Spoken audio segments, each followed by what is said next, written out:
from 1947 onwards, you spent Christmas holidays at Cape Conran with your second cousin Kay. This was a pretty significant time in your life. Can you explain why this was? Actually, Kay, as you say, Kay is my second cousin. There's a lot of history on how we're related. Anyway, Kay went to Scotch College and he would come out, we would take him out for the weekend everywhere he went. And then it just so happened his mother said, listen, how about you come out to Conran next year, which I jumped at because it's a fishing program all the time. And as youngsters, it was a pretty free existence. There were no regulations, just after the war, and no inspectors, no nothing. So we didn't miss the hay, but it was a good life. We caught crayfish mainly by the hundreds, by the way, and and I mixed all the people there were locals. The houses were all they were decent houses, but they'd been shifted. They hauled from somewhere and this from somewhere else. It was quite a good setup.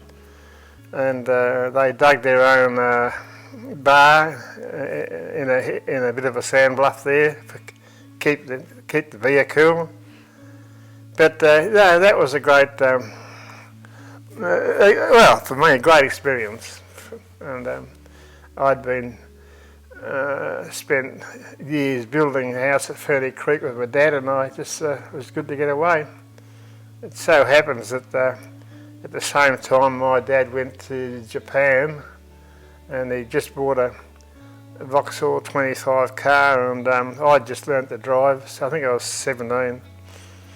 And he said I could have the car to take down with me, so that was great. Although some of the things that happened in the car he wouldn't approve of. One of them being we used to have a dance at Marlow every Saturday night, and in those days it was 6 o'clock closing, and Dad had said to me, as long as you don't go drinking in the car, son, all right?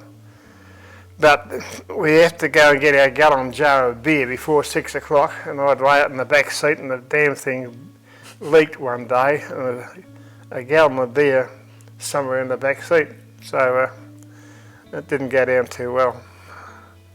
No, it was for a youngster at 17, that was a good experience. So you were 17, there was the local dances on. Is this where you met Nana? What, speak up, eh? Is this where you met Nana at a dance? No, a funny thing, yeah, it is, but funny thing, Kay's mother organised it. While I was there, she'd asked Anne down, but what they didn't realise, I'd met Anne, I forget about it, at my 21st birthday. Of course, we invited Kay, and Kay brought his partner with him, and that happened to be Anne, but at that time we didn't, I don't remember it. So anyway, that's how it ended up. What are some of your happiest or proudest moments that you've had? Oh, you've got to name getting married number one, I suppose. Especially when the love's sitting across from you.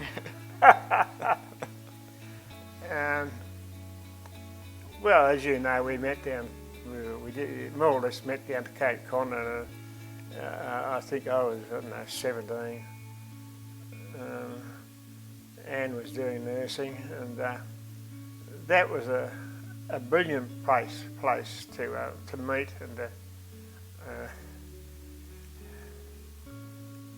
and to grow up in. I mean, the people down there were mixins with bits of larrikins. No, they weren't. I mean, a funny thing. We used to go crayfishing nearly every day, and to do that, you had to have a lot of bait. And well, to be truthful, we shot a lot of kangaroos and that, and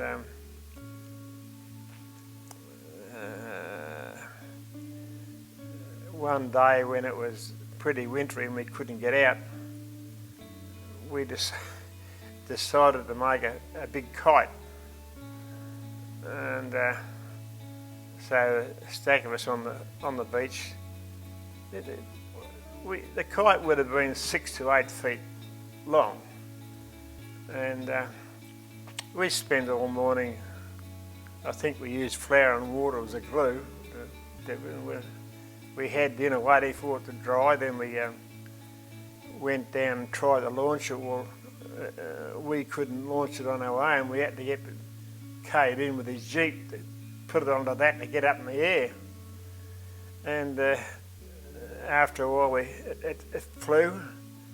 And oh, great! Next thing, bang, bang! Jimmy Nixon came out on his shed and shot the thing down, which is hysterical. I reckon that's the sort of thing they would do. Yeah. Jimmy Nixon had a chap helping him crayfishing. I just forget his name. A big bloke. He'd been a prisoner of war, and I noticed one day he hardly ever took his shirt off, but when he did, he had scars there where he must have got a belt for doing something wrong with the Germans. But he said, "Listen, what's so we go and get some bait?" So he said, "Grab a net and a bag and we'll go and get some bait." And I'm walking behind him, and his feet were huge, and I used to walk behind him, and my feet in his imprints left a lot of space. So I just happened to say, we've got a bag and a net, we're using a bait. Don't worry. Pat himself on his pocket. He had sticks of jelly knife cut in half. He pinched from the PMG. And so we went round the rocks near the Conran and threw one stick in and bang, up she goes, and they must have all swum away from it. We had another go and they did the reverse and all swam around it and got blown up, and there we are in there with our nets getting wounded fish in the bag. But the way he tapped his shoulder, I got it in there, don't worry, right.